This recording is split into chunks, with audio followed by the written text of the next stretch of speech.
Hello, everybody. Thank you for coming. Welcome to the Dynamic Range Day 2012 webcast.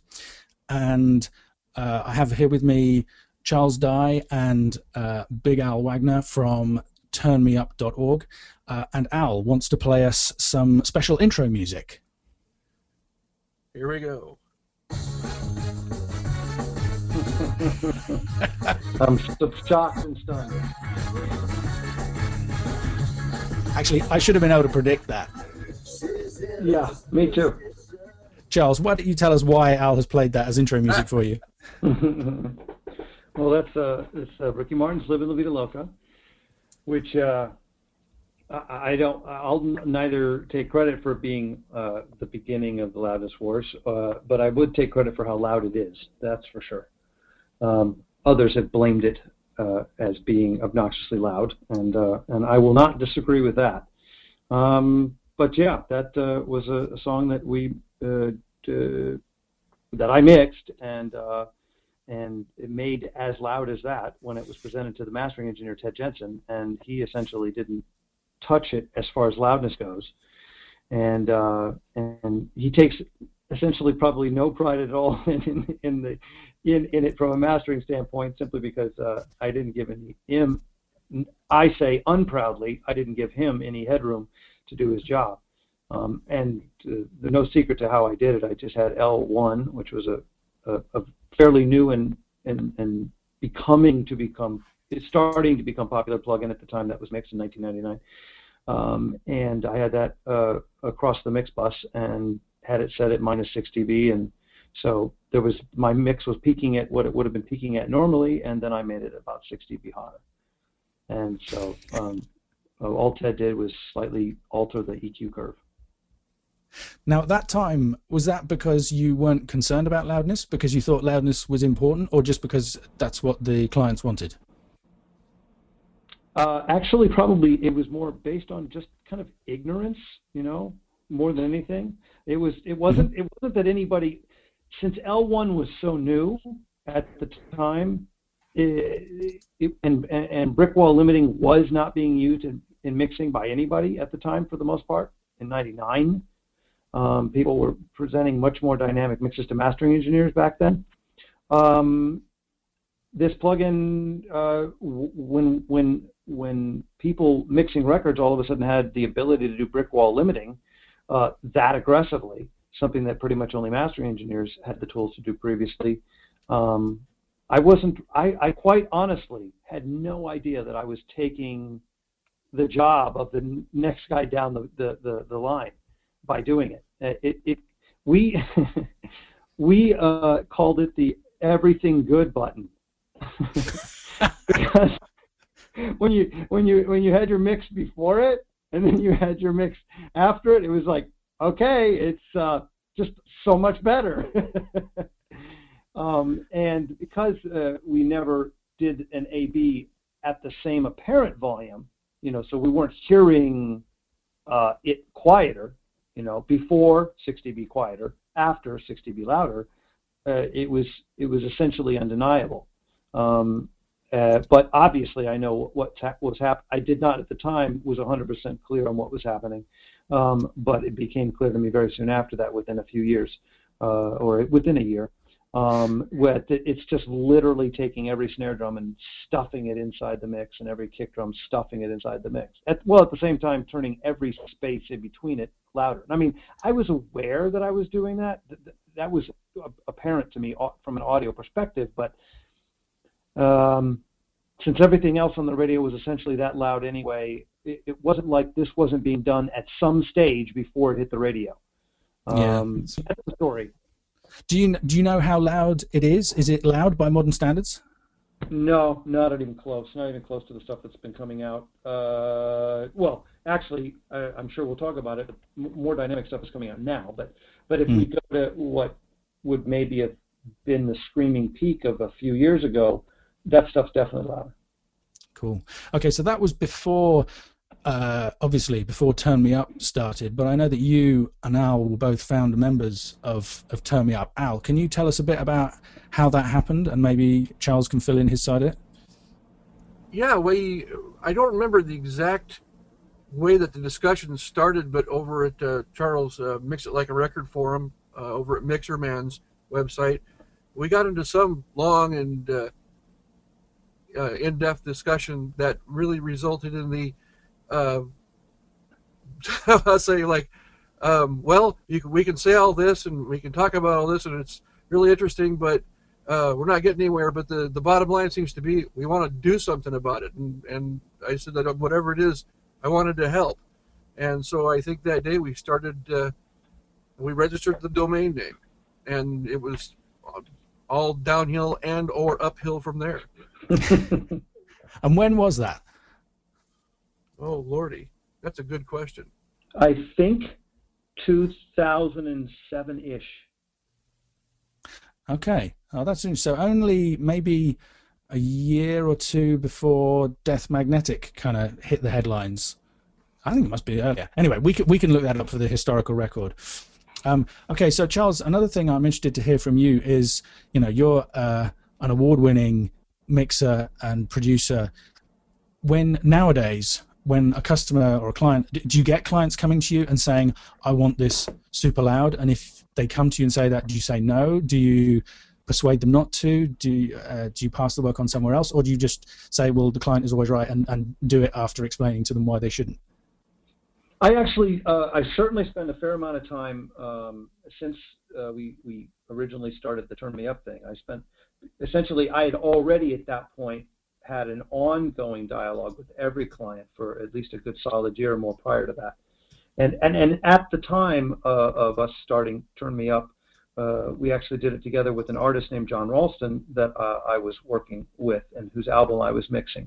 And so with that album, I was attempting to make an incredibly dynamic, not incredibly dynamic, that's a wrong statement. I wasn't trying to do something ultra soft at times. I was really trying to do a record that had the dynamics of like an 80s record, an 80s rock record. So we're still talking something that hit hard. But anyway, my point is that when we finished that record, I've essentially taken that approach ever since, which is what we delivered to the mastering engineer had no L1 or 2, now it's L2 these days, across the mix bus. Now, what I do with clients is I'll deliver the mixes to them initially with an L2. I kind of don't have a choice because the rough mixes they sent to me were crushed to death. So if my final mix back to them is 6 dB quieter than their rough mix, they will not be able to make the comparison. I actually went through a period of a year or two where I would simply explain it to them. It was just like a waste of time. But just turn it up. They're not going to turn down the rough mix and turn up the mix I just sent them. So I'll just put it through L2 as if I were doing the mastering and deliver that to them, and then but at the same time explaining to them the whole concept along the way. And then when I deliver the finished files, they'll be I'll actually give them the mixes with the L2, and I'll give them the mixes without the L2. And when they go to mastering, the mastering engineer will most assuredly probably take the ones without the L2. That's interesting, and that kind of reminds me of something that I was at Northbrook College here in the UK today doing a talk on this and a workshop for the students there on loudness and dynamic range, and Ben Simmons, the lecturer there, had invited Dan from the band The Chemists, who are a pretty well-known band over here on Ninja Tune. If you guys haven't heard of them, it's kind of along the same lines as Skrillex. So he had a very different perspective on loudness than me, as you can imagine, because that genre, typically you're lucky if you get 4 dB's dynamic range in that. Yeah, right. But he said very clearly that pressure initially came from the A&R people at his label in the early stages of working with him, that he was producing kind of dynamic mixes that just sounded good to him, and they kept asking for them louder. He now has a strategy, which I hope I'm not giving away his trade secrets, where he says that he gradually ramps up the loudness through the mixing process. So the first mix that he sends to them is not maxed out loudness-wise, and then each subsequent mix, he gradually notches it up, because he says after the first time that he did them a super loud first mix, and then he would do further mixes that were improved from his point of view, they would say, yeah, it sounds great, but it's not as loud as that first mix you did us. and they would just keep asking it for it to be as loud as the first mix. So now he starts low and kind of builds it up. I mean, it still ends up at some pretty punishing levels, and we might talk about that maybe towards the end if we have time. But yeah, I mean, this is one of the things that I said to the guys there. I said, you know, where is this pressure coming from? It's coming from labels, management, A&R, maybe artists. You know, are they the engineers? Are these the right people to be making these decisions about our music? And it's, you know, if it's the artist, I think maybe the answer could be yes. But if it's, you know, somebody who's just in charge of selling the records, that's where I start to have a problem. Maybe this is where I should talk a bit about why I started Dynamic Range Day. I expect most people here know, but I want to just tackle it maybe from a slightly different perspective than people may be aware of, and talk about some fairly exciting stuff that's happening at the moment. This is just a kind of short version of the talk that I gave today at the college. I'm guessing lots of people here are massive fans and supporters of Dynamic Range Day, so there may not be that much new information here, but I think for people coming to the to watch this webinar after the event and in future, it could be useful. So this infographic shows how loudness has varied over the years, roughly. If you look down on the left-hand side here, you can see typically they're not in exact year order, but most of these releases at the bottom of the screen: Dire Straits, Brothers in Arms, Born in the USA, Back in Black by AC/DC, Thriller by Michael Jackson. They have a wide dynamic range. They have 11, 12, 13, 14, 15, 16 dBs dynamic range in them. DR is short for dynamic range. And they tend to be from the 80s, maybe the 90s. When we start to move up the graph here towards the releases with less dynamic range, you can see the years getting later. And this infographic really is just pointing out the theme of the perspective I want to come from. Dynamic Range Day is to tell people that loudness is pointless. There is no need for loudness. It doesn't achieve anything. It hasn't achieved anything historically, and in future it's going to achieve even less. So let me explain why I say that. I mean, one thing is we can just look here and see that some of the loudest albums in history had a very wide dynamic range. I've never heard anybody complain that the original release of Nevermind was too quiet. But where are the places where we might think of loudness being important? The classic one is on the radio. Everybody wants their record to sound good and be loud on the radio.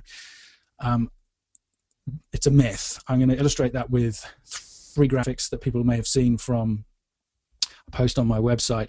We did an experiment 10 years ago on the mastering web board that I was signed up to. It was around the time when Californication came out and the loudness wars was first starting to be an issue. And you can see here on this image, I apologize that it's a bit small, at the top here we have the original mix of a song. And below it, we have that same mix having been put through some radio broadcast compression, an Auburn Optimod. And you can see that the dynamic range before it went in was 12 dBs, roughly. And when it came out, it was 6 dBs. And in particular, if you look here at the beginning, the song starts with an electric guitar, kind of strummed intro and voice singing quietly. And it ends with a full-on guitar-based drums rock band sound and a really low swooping synth. You can see the loudness is the same all the way through after the radio processing, and you can tell where this is going. We did alternative masters with different dynamic ranges. Here's the master with DR9. It came out DR6, looking like a sausage. We did an optimal, if you like, master with a dynamic range of 8. It came out sounding the same, but these 2 versions both sounded more crushed and distorted after the radio processing. I don't have an image for it, but we also did tests with even more heavily mastered and limited tracks going in. It all came out the same after the radio. So loudness means nothing on the radio. Where else might you want loudness potentially?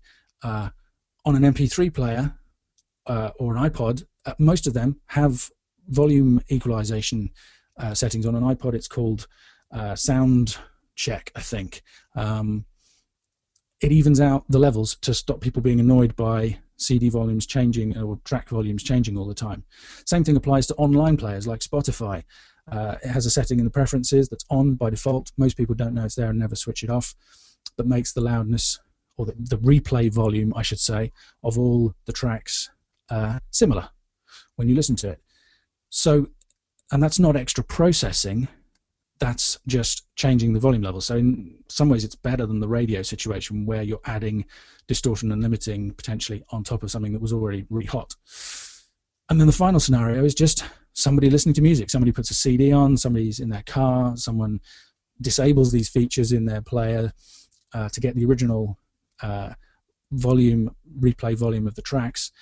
They don't use the volume control. Everybody, you put a CD on, you turn it down. So the truth is that if someone masters their album to be at, say, DR5, where this U2 album are and Californication is, and they put that on straight after listening to Thriller, it's going to blast in, and then they're going to go, whoa, and they're going to turn it down.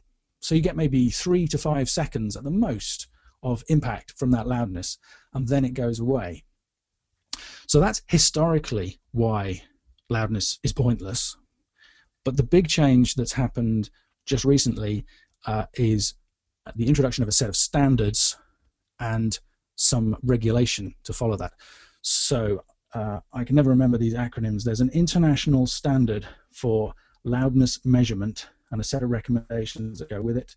And if I call up this document here, I can tell you that it's called ITU BS 1170-2. Catchy, huh? BS in that stands for broadcast standard, I think, not the other meaning. That's the international standard. It's being implemented internationally differently in each territory. So here in Europe, there's a standard called EBU R128. In the US, it's called ATSC A/85. All you need to know about these things is they've standardized how to measure loudness, because that's not an easy thing to do. They have two measures. They have a short-term measure and they have a long-term measure. And then they've introduced a recommendation for what the average loudness should be for broadcast. And it's becoming law. In the US, it's already law in order to control the replay volume of adverts. And it's becoming law in various parts of Europe. And here in the UK, just in the last month, all the major TV broadcasters, BBC, Channel 4, ITV, Sky, all of them have approved R128, which is the European version of this standard. And it's going to carry on filtering down. Because it's a standard, it's going to get adopted. The consumer electronics manufacturers, they're going to use this standard. Software manufacturers, they're going to use this standard, because none of these people want to get sued by somebody for saying, I went deaf listening to my iPod too loud because you didn't implement this. And I mean, I saw a quote from the guy who announced the UK TV decision, and I'm paraphrasing, but his words were basically, everybody seemed to think it was a good idea, so we're going to go with it. It's almost that arbitrary. So in future, loudness or replay volume of music is going to be standardized. It's going to be equal. That's not necessarily a completely good thing. It means that quiet acoustic stuff is going to be played at a similar level to full-on rock. But nobody's complaining too much about that in radio at the moment. And I think if it's done by just adjusting the volumes rather than adding extra processing, it has to be a good thing. Now, what I thought would be interesting for people here is to demonstrate that somehow to you. Now, the audio quality on this webinar isn't going to be good enough for you really to hear it, I don't think. But I have a sexy new meter made by NewGen, the Viz LM, which displays this new loudness standard, and we can see how it relates to some music. So I'm just going to show that to you. Okay, so here we go. This is the first thing I've chosen. This is the infamous Metallica Death Magnetic comparison. Here's the CD. Here's the Guitar Hero version of the soundtrack that was taken from the pre-mix stems. And we've got the TT dynamic range meter over here on the right. which many of you will be familiar with. And then we have the new loudness meter here. So let's just see what we get when we play that.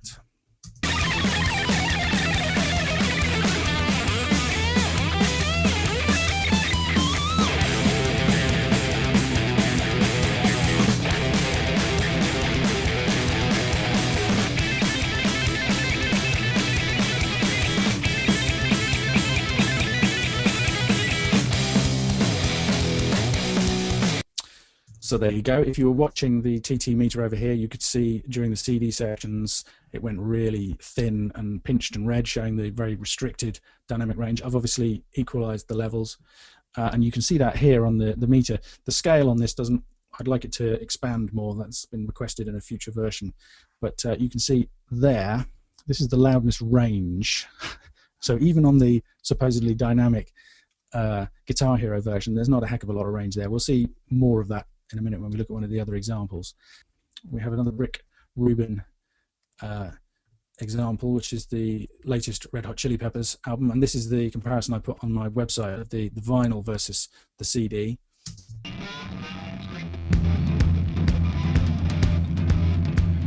crimson tide is flowing through your fingers as you sleep. So there's the CD.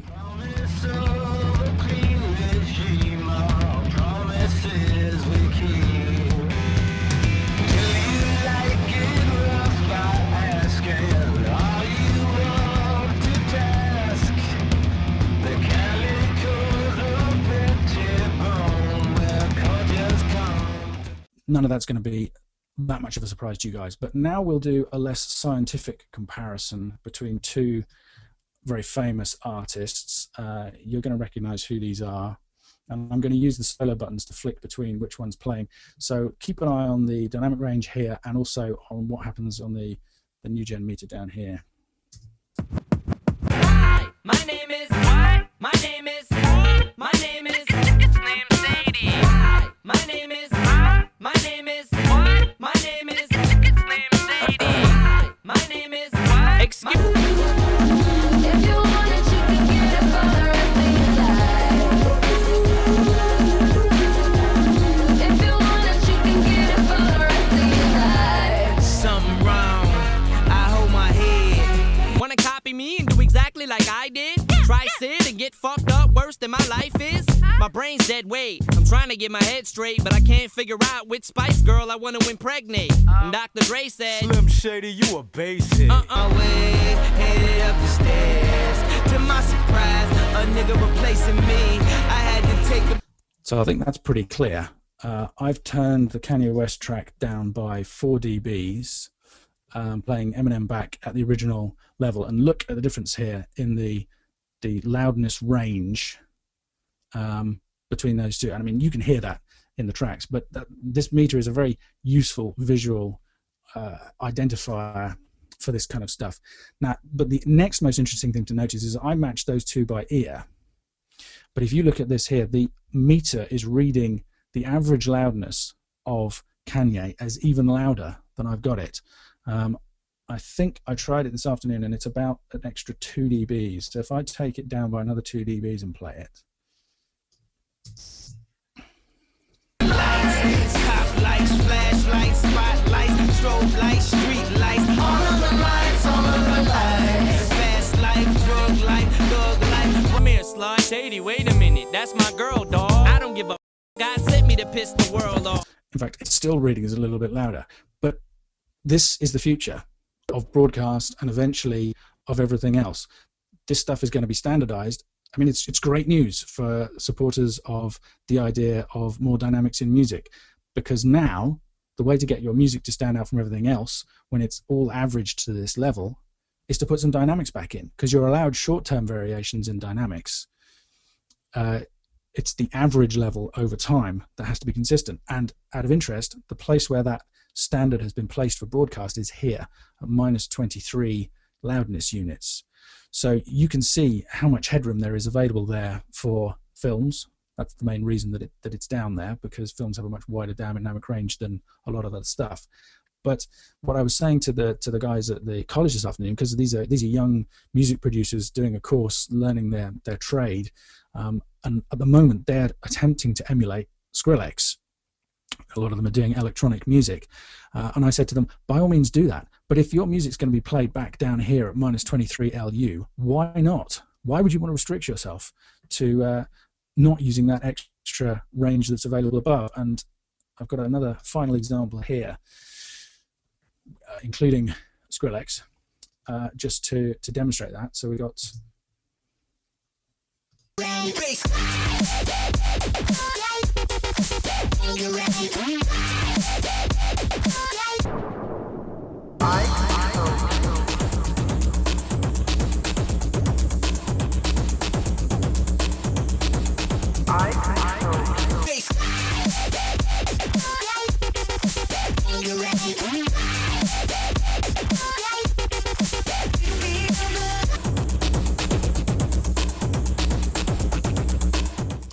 Now that track at the top there is Chemical Brothers from their first album. It's got to be 10 years old, 15 years old at least, and it has a dynamic range of 9 or 10 dBs versus the 3 or 4 that Skrillex has.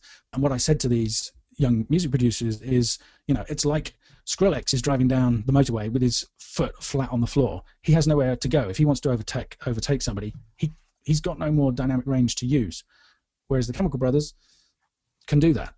Why would you not want to do that if you're making... Imagine how much more impact that these Skrillex tracks would have if the drop just lifted by an extra dB. I mean, this kind of dubstep genre is impressive to me as an engineer, that they can make it sound even remotely musical, in inverted commas, with that kind of restricted dynamic range. But think how much better it's going to be in future when this loudness standardization comes into play. So that kind of wraps up my perspective on it. That's the message I want to increasingly get out, is just to say to people, loudness is pointless. There's nowhere that it has any impact or any relevance anymore. That's only going to become more true over time. So let's go back to using dynamics and making music sound great again. Ian, we're getting a number of requests if you could cover it. Where can these two plugins be located and downloaded? Okay, so the TT dynamic range meter is on dynamicrange.de.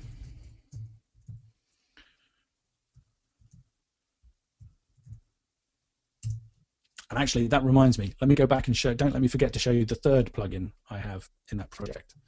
So here's the Pleasurized Music Foundation website. They developed the TT meter. It used to be available for free. It's currently not available. Well, it's still free, but in order to get it, you have to become what they call an active member. So if you look down here, there's a link here that says active member. If we click through to there, it costs $30 or 22 euros. Once you have paid that fee, you will get and have signed in down here with your, oh, okay, I'm still logged into the site, so we can see, there you go, there's the download section, which doesn't appear to you if you're just a free member, which is a possibility. You can say you're a supporter without paying that fee. And that has all the different versions of the TT dynamic range meter. And while I'm mentioning it, I should say that the company that co-developed that, what are they called? Brainworks. Brainworks, thank you. Have released a new version of this meter called the BX loudness meter, the Brainworks loudness meter. It essentially does the same job. I have a review copy. I'm going to be putting on my site in the next week or two a roundup of some of the top loudness meters that are available. There's a couple of others I haven't shown you today. I think it costs $90 or $100, so it's more expensive. But whether it's worth that extra money, you guys would have to decide. The other plugin is called VizLM, and is made by NewGen Audio. So that's newgenaudio.com.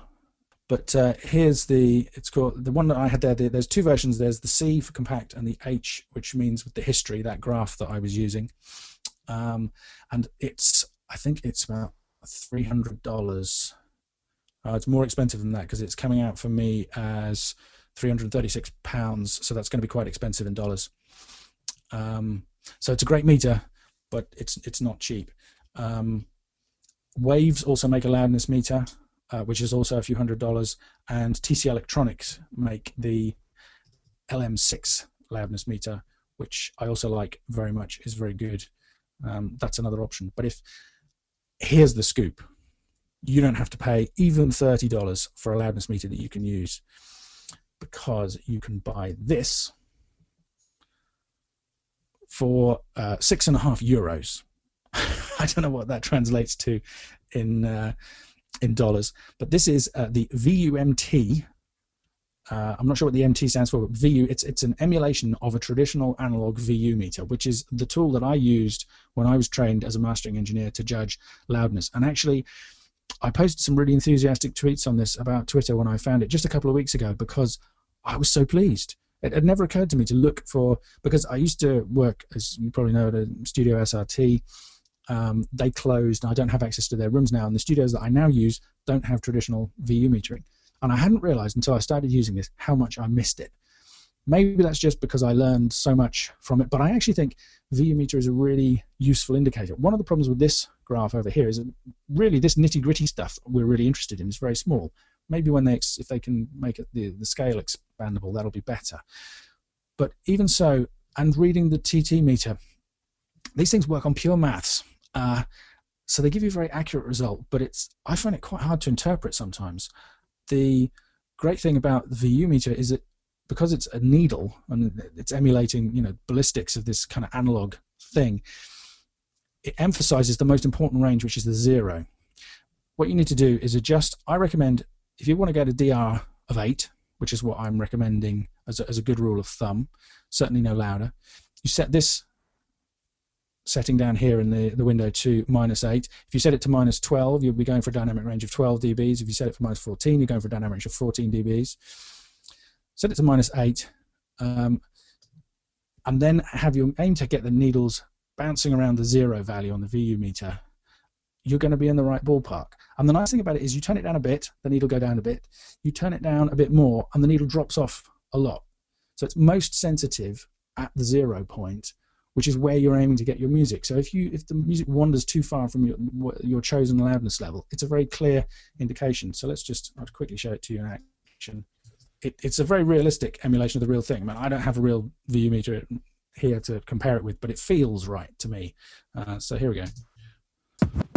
Hi, my name is what? My name is my name is it's named Sadie. Hi, my name is my name is what? My name is it's named Sadie. Hi, my name is what? Excuse me. My name is it's named Sadie. Can I have the attention of the class for 1 second? My name is it's named Sadie. Hi. Don't forget to show off all the slick skins it comes with. Oh, okay. You want me to show, where's that? Under view? No, where is it? Yeah, do I just click? There we go. Might as well show the eye candy. Here you go. There's so that one there is what they call the classic, I think. Then we have the wood finish. My favorite. Is that updating? Yeah, that's the one that Al likes. And I love the name as well. It's made by this company or this guy, Klanghelm. You can't not like a plugin that's made by somebody called Klanghelm, can you? And there's the late night setting. And it's €6.50. You'd be insane not to get this plugin. But genuinely, it is really useful if you can teach yourself, because one interesting thing that happens with VU as well is that they respond more to bassier signals.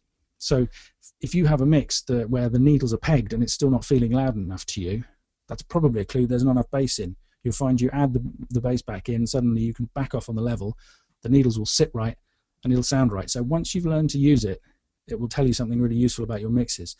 And the top tip that I gave to the guys this afternoon that I'd reiterate now is bring in some reference material. Get some tunes that you know are well mixed, that you like. Bring them in, adjust the setting here on the meter to -8 and turn them down so that their needles are hanging around about 0 there. And then set your mix up and flick between them to match. Over time, you'll learn how to match your mix to something that sounds great. If they're super loud, it won't matter because you've turned them down to a sensible level, so you won't be tempted to overcrush your material. If you want to go even more dynamic than that, I know that lots of people listening are really into very dynamic stuff, so 10, 12, 14, 16, however many dBs of dynamic range you like, just calibrate the meter, set your reference track that you're interested in emulating so that the needles hover around 0, mix your track so that the needles hover around 0. You're going to be in a very good place dynamically and loudness wise. Charles, have you used analog meters, VU meters ever? Do you still? Definitely. More so before when I started out, I was working on analog consoles, but definitely, I still like to take a look at the emulated VU meters when I'm mixing. I completely agree, and currently I'm a bit addicted to my loudness meters, and I'm tending to have like 4 or 5 open at one time. I don't think anybody needs that really, but hopefully that gives everybody lots of options. I would love to see the extreme sensitivity of the ballistics on this meter with something like John Cage's 433. I could sit there forever and watch that. Well, it's like all of these things. It's like watching your hard disk defrag. You can end up just getting hypnotized by the patterns. I guess we should get on to the meat of this webinar in case any people have to head off because we're running slightly behind, and announce who has won the award and who the top 5 competition winners are. Drum roll, please. Yeah, the answer for the award is I don't know, because I've been out all day and I emailed the management of everybody who is in the top 10 of the voted acts to see whether anybody else wanted to tell their fan bases and get them involved, and no, the answer is I guess none of them took that opportunity.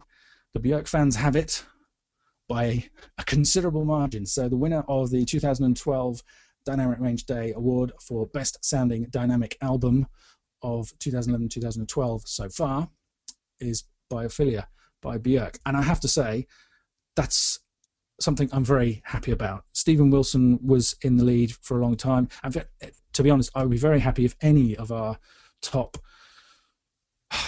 10, 11... The Incubus album sounds great. There's lots. I haven't checked the dynamic range of all of these. The Anne Brun album sounds like this is a great selection of great sounding records that have been voted for by you guys out there. I think this has worked really well. I think we'll run it again in future years. And I think personally, I'm a big Björk fan. I think it's a fascinating record sonically. It's a fascinating record in general. It's probably not my favorite Björk album, if I'm honest, but yeah, I'm very happy that she should win the award, and I'm going to be publicizing that and all of the other, at least the top 10 there as well. How about Charles and Al? Have you heard that album? Do you know it? Well, can you really hear a Björk album? You kind of have to experience it. And I'm sure she was here. Well said. She'd regale us with 3 to 5 minutes of some very compelling speech that we couldn't understand a word of. I tell you what, you really have to experience this one because it's actually an iPad app as well. So to get the full experience, you have to do all of the interactive stuff as well. I mean, readers of my blog will know that I'm a big fan of Stephen Wilson, and I think Grace for Drowning is an awesome sounding CD as well. I haven't listened to the new Kate Bush, but I know that's a kind of late arrival, so it's nice to see that there. The Bon Iver album is great, sounds great. I encourage anybody who hasn't heard that to check it out. And Fleet Foxes as well. Sorry again. It's amazing. That album is Bon Iver is amazing. Yeah, absolutely. It's and the Opeth album as well. If you like your kind of progressive metal kind of stuff, sounds very polished, very. It's an awesome production, and it's got all of their albums sound great. I've actually done some DVDs and things for them. It's always a pleasure to listen to that stuff. So okay, so that's the award, and now the bit that I'm sure lots of people are secretly here for, the competition. So we have here, I'm just going to give a shout out to some of our other great supporters, even though I'm not going to read out all of the prizes for them. We have 2 copies of an ear training app by QuizTones and the Fidelia high definition audio player by Audiophile Engineering. I haven't tried the audio player yet, but the QuizTones app is great. I'm actually going to be posting a review of that on my site sometime soon. That's my ebook and video, which obviously I recommend. The Home Studio Corner video bundle is fantastic. Anybody who's seen Joe's site and checked out Joe's products will know his stuff is really clear.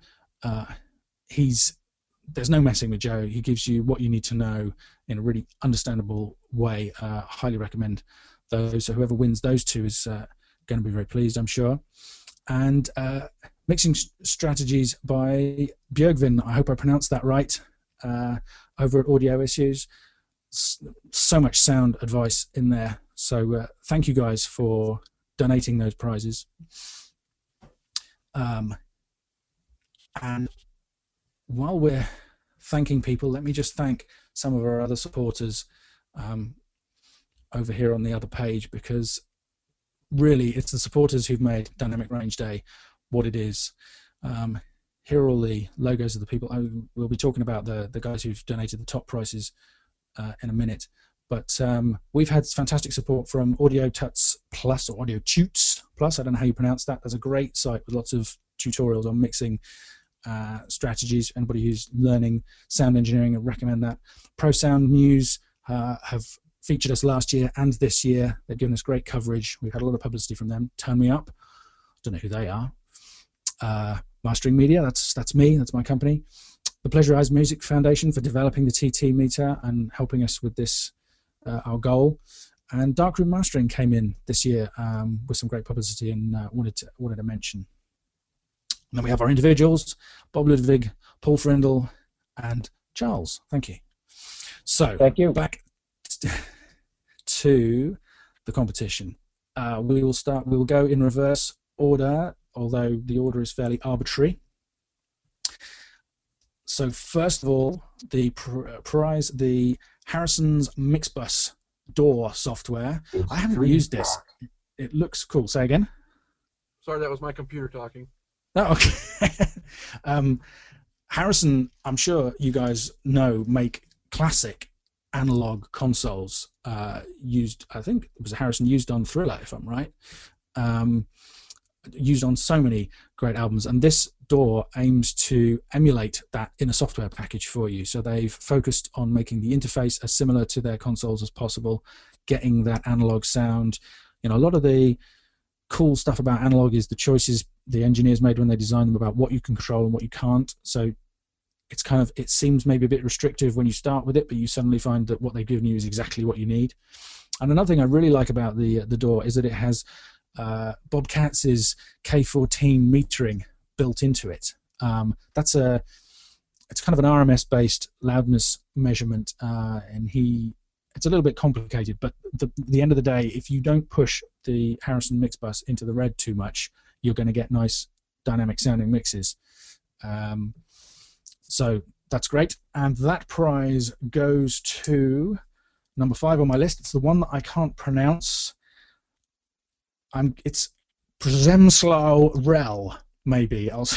P-R-Z-E-M-Y-S-L-A-W. Second name Rel, R-E-L. I'm afraid I didn't gather information about where everybody was from this year, so I'm going to have to get that from the winners. But if I don't know how to pronounce it, if you're on the call, tell Al, and if not, we'll be emailing you soon. The next prize is the CD single mastering session at Fluid Mastering with Nick Watson. Fluid were fantastic. If you watched the webinar last year, you will have seen me interviewing Nick. We used to work together at SRT. He's a great friend of mine. Fluid is an amazing facility. That's a great prize, and it goes to Egil Yaren, who sounds like he may not be in the UK and might have to do that as a virtual mastering session, perhaps. We'll sort that out by email when we figure it out. I'm missing the drum rolls we did from last year. Maybe I should get you. Maybe we should all do drum rolls. It was easier because we were all in the room. Yeah, that's the thing. So wait for it. Okay, so next is the TC LM6 loudness meter, which I just gave you that brief demo of, and you can see up here in the competition graphic. TC Electronic. One of the things I'm really proud about with the Dynamic Range Day competition, which is not by design, is that all of our sponsors are people I'm proud to have sponsoring this cause. I have Bowers & Wilkins speakers in my, or I had them in my studio at SRT. I have a pair in my living room, my lounge. TC Electronic make the System 6000, which is the, if I'm using digital mastering tools, that's my tool of choice. And they have also been very active in talking about the loudness issue. TC have done a huge amount already, and I think the loudness meter and their support for these new loudness standards is going to help take that to another level. So the winner of the TC Electronic LM6 loudness meter is Bertram Komacher. I hope I pronounced that right. Yeah, we have a fanfare as well. Cool. So fantastic. Well done, Bertram. And next up, the Bowers & Wilkins CM1 speakers. Now, I still haven't heard these speakers. I have, the ones that I have in my living room are the old 602 series, which were replaced by the 685 series. And those and the CM1s are the ones that I see being talked about all the time as the best bang for your buck in terms of speakers in this price range. Ian? Yeah? What are the value of the CM1s? I think it's a good prize. It's a great prize. It's a great pair of speakers. £499 in pounds. So yeah, that's $700, something like that. I mean, for the size and for the price, they are some of the most accurate, reliable, flat, neutral speakers. I mean, I of course have my mastering head on, but I think they would be great for mixing as well. The latest brand of Bowers & Wilkins speakers have diamond tweeter cones. They layer they layer this, they spray diamond. I don't know how it works. They're made of diamond. It's very cool. So the person who has won that is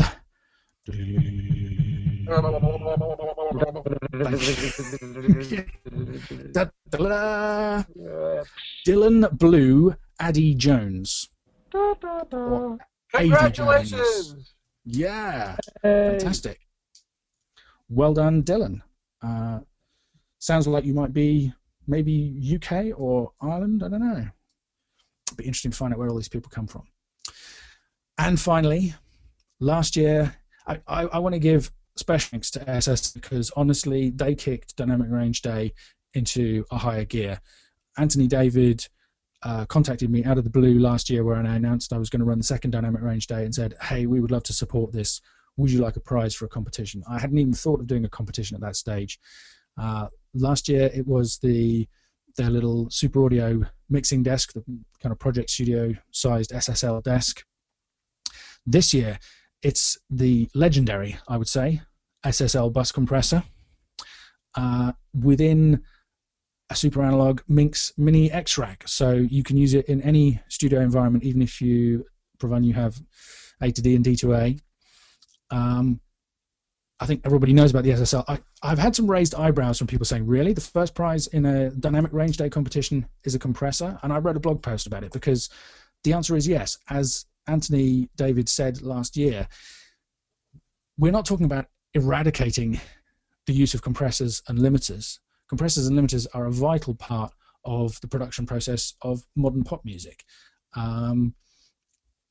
It's about managing dynamic range, not removing dynamic range. It's the removal of dynamic range that Dynamic Range Day is trying to highlight and say, this doesn't have to happen. That's pointless. Use compressors and limiters to make the music sound the best that it can be, and don't worry about exactly how loud it is. And let me add that bus compressor in stateside runs around $2,200 to $2,300, and the X-Rack is about another $5,000. Yep. It's another fantastic prize, and I'm sure I would. If I wasn't running this competition, I would have entered it this year. So yeah, I want to say thanks again to SSL and to all our sponsors and supporters. And now we shall announce who has won this. And I'm not going to be reading my own writing. Drum roll, please. The winner of the 2012 Dynamic Range Day competition top prize is... Very good. Chris Riddings. Oh, congratulations, Chris. Yeah. Nice. Fantastic. There you go. That's the awards over and the competition over for this year. Congratulations to all of our winners. Yes, I will be absolutely. emailing everybody about those and putting them up on the website, and also the other prizes that we mentioned. Maybe not until after the weekend, if I'm honest. I think I'm going to go away and collapse in a heap after this. But there you go. Congratulations. Al, did you have some questions that people had asked that we could maybe answer? We've got a bit of time left, right? Yeah, well, we got about 5-6 minutes, which Okay. is enough to get in some really good info. So a lot of contextual things have come and gone as we've been talking about them. So let me encourage people right now, if you have a question that you would like to ask either Charles or Ian or me for some bizarre reason, with you two here, please type it in the chat box now, and we will try to answer 1 or 2 questions a piece, as long as it's not something that requires a dissertation level speech of some kind. While I'm waiting for that, let me go back and pick one up that came in, which is the regulations you mentioned, Ian. You said they were for film. Will there be a different standard for music? No, I wasn't quite clear about that. I didn't. The standard is for all broadcast material.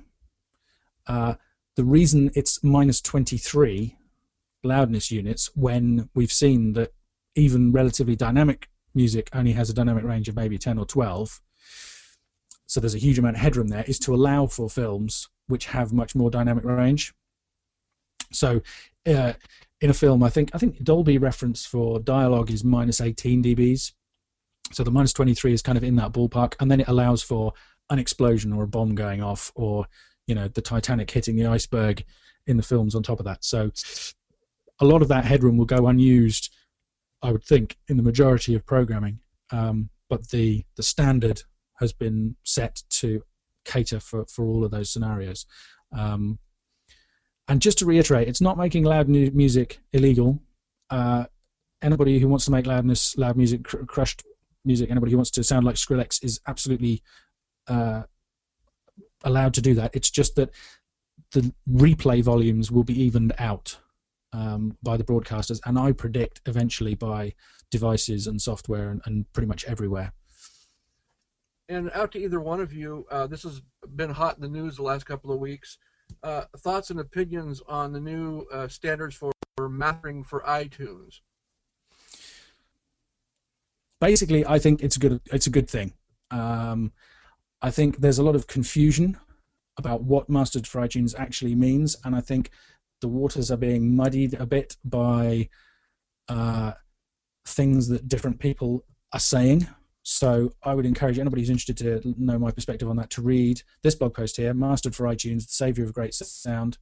It's still on the front page of my site, so if you go to productionadvice.co.uk, you can read there in plenty of detail exactly what I think. But the broad answer is I think it's a good thing, and I can summarize why.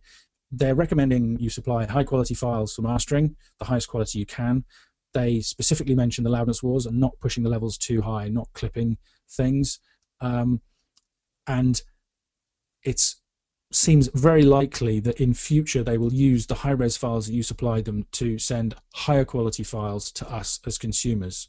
The disadvantage, I would say, is that they are actually highlighting in their Mastered for iTunes section that you can see in that screenshot there some albums that just do not follow those guidelines. So a new Metallica release called Beyond Magnetic is in there. I think it's DR3. And the Red Hot Chili Peppers album is in there. and that's very crushed dynamically.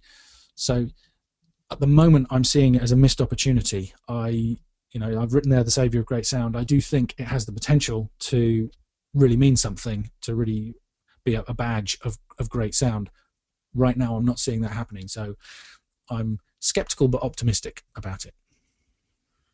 And I know this is something that Charles and I have discussed before, and maybe he could speak to this. This comes from Haldor. My question is, in professional audio production, loudness is one thing, but what about on a social level? The world is getting increasingly louder, and I imagine people are getting deafer, if you will. Do you infiltrate, or do you plan on infiltrating that, or adapting that, I suppose, into your work in any way, maybe via information or education, or is it important at all? So who's going to answer first? I'd like to add a question of my own into there, Charles, which is, are you able to do lots of dynamic stuff at the moment, or are you still being asked to do lots of crushed music stuff? It's a combination. A fair amount of stuff is exactly like you would expect it to be crushed, but then every once in a while I get to encourage an artist to do something more dynamic. And do you think that the super crushed stuff is having an effect socially? Do you think it's affecting the way that we live our lives? Do you think it's contributing to stress and all that kind of modern angst? Not to some minor extent, potentially. There's something, there's an element to that, but I mean, there are times when I'm in environments where the only way the music cuts through, I'm not talking about something I'm mixing, I'm talking about I'm out shop, or I'm in the mall, or I'm at a restaurant, fast food joint or whatever, and I hear music played over the speaker system, and there's just no way that music would be able to do what they want it to do, which is basically sit at a sort of a humming level in the background without it being crushed to death, you know. So yeah. In that sense, that type of processing, I'm not endorsing it for general use, but in that situation, and I'm sure, in fact, what's being played over those systems is further being crushed by the systems themselves intentionally. So, you know, that it serves a purpose there. But to go to the original question, I don't think the dynamics of finished productions should be influenced by the fact that there will be environments that they will be played in that have the least amount of available dynamic space for that music to be played in at all. I don't think that. I think that's total LCD thinking. I think obviously it makes more sense, in my opinion, to create music that will be heard back in a more optimal setting, environment that is more like a home setting, and it sounds great and punchy and exciting and dynamic and has all that emotion that the dynamics can carry. And then in those scenarios where it needs to be crushed to death, if it's coming over radio, good, it's crushed to death. If it's coming over a PA system that has built-in limiting, great, awesome, done deal, it's going to work perfectly. But it shouldn't be crushed to death so that it plays back at a friggin' amusement park perfectly, and then at home it just makes you want to scratch your ears off. Yeah, I completely agree with that. And I'd kind of add to that. It upsets me when people suggest that the way music sounds today is because kids today are listening, for example, on mobile phone speakers to music. And that the music should in some way be optimized for that as a delivery format. You know, I couldn't disagree more. We've always had crappy delivery methods for music. You know, I mean, wax cylinder gramophone was not a great format. 45 singles, badly pressed 45 singles, were not a great format. Analog cassette was not a great format. AM radio certainly wasn't a great delivery format. You can mix and master stuff with the knowledge that those are going to be ways that the music is going to be delivered, but you know, deliberately mixing for them, I don't think it makes any sense at all. So I completely agree. Something else that me while you were talking there, Charles, was if we're saying that in future iTunes might be able to deliver you low bandwidth files for listening when you're on the move, or you know, got limited internet access, and then high-res files for when you're listening on your PC that's connected via a high-speed network, presumably there's no reason they shouldn't deliver multiple versions for different listening situations. So you could potentially supply a super compressed version for mobile phones or playing in the mall in the background or whatever, and then more dynamic versions. I mean, it'll be interesting to see what happens so far it's kind of disappointing that the increase in musical quality that's available to us hasn't been reflected in what's being put out. But I would love to see that change. And I think I agree. The only thing I would say, I'm not sure about the social thing of music. I think maybe the sound of music today is a symptom of everything else that's happening to us rather than the cause. But I do know. I remember from when I was a kid, I would listen to the chart show to see whether I was a big Adam and the Ants fan, and I wanted to see whether they were #1 again. And it was when I started listening to the charts. And the thing about chart shows is they have no talk. Most radio has a lot of DJ chat in it, so there's lots of space in between these DR6 sausages that the broadcast compression is pumping out at us. The chart show, it was kind of 2 or 3 seconds, and new in at number her and this. And after, an hour or two of listening to just nothing but DR6, and obviously not even artistically done DR6, it's just automated dynamic range 6 music, I would start to get angry and get a headache and, want to clear my head. So I think in that sense, maybe the way that the music sounds has an influence on us. How about you, Al? Man, it comes from so many different directions. All I can say is that I'm happy to see that, especially with the turnout that we have for these kind of events, that people do notice the difference. So many people want to just sort of give it up to the group, saying, yeah, well, nobody can tell anyway, so hey, why not just put out 64 K MP3s? They can't tell. When in fact, especially some of the data you've collected shows that people either actively or tacitly can tell, and it does affect them to a much higher degree than I would have even imagined would be the case. So kudos to the general public. Yeah, it's really interesting, isn't it? I agree. When you explain the loudness wars to the public, to people who are not in the music industry, they kind of look at you as though you're insane and say, why is that happening? Why? And quite often when you play them the examples, they say that they can't hear it. But I think maybe people can. I think on some level this stuff registers. So yeah, I think it's very important. As an example, I was promoting this event at a live group here in the Portland, Oregon area of people that were not music industry people. They were just all business owners, but a lot of music fans. And as I began to explain in just 30 seconds, by saying, perhaps you've noticed how fatigued you start to feel with the latest releases or re-releases of favorites that you remember that have been remastered, as many have and have been crushed. And a lot of agreement on people when they thought about it and really identified with I always seem to have to turn it down because it's really irritating, and I just thought I was getting old. So they are feeling it. Yeah, it's really interesting, isn't it? And I mean, as a mastering engineer, I've remastered my fair share of albums. I mean, one interesting example is there has been a remaster of Nevermind, which was done by Bob Ludwig, who's a supporter of Dynamic Range Day, and it's not an insanely super crushed master, but it is. I think it's Dynamic Range 8 instead of Dynamic Range 11, and when you compare the two, it's not a huge difference, but you can hear a difference. And I can imagine that a lot of people would prefer the original, and it would be fascinating to do a test, just of normal people of stuff like this and find out. I tend to feel if I'm remastering an album, one of the things you can do is get the EQ and the dynamics more in line with modern taste and modern standards, and I always try and check that I'm not doing any harm as part of that process. But maybe we shouldn't. I mean, I do know that Rumours by Fleetwood Mac just popped up on my iPod on shuffle the other week when I was walking, and it was such a pleasure. I kind of relaxed. I smiled. I looked around at the spring that was arriving, and it's. You had your very own Up with People moment. There you go. Hey, our timer's counting down. We have less than a minute left. We should thank everyone. Thanks for coming.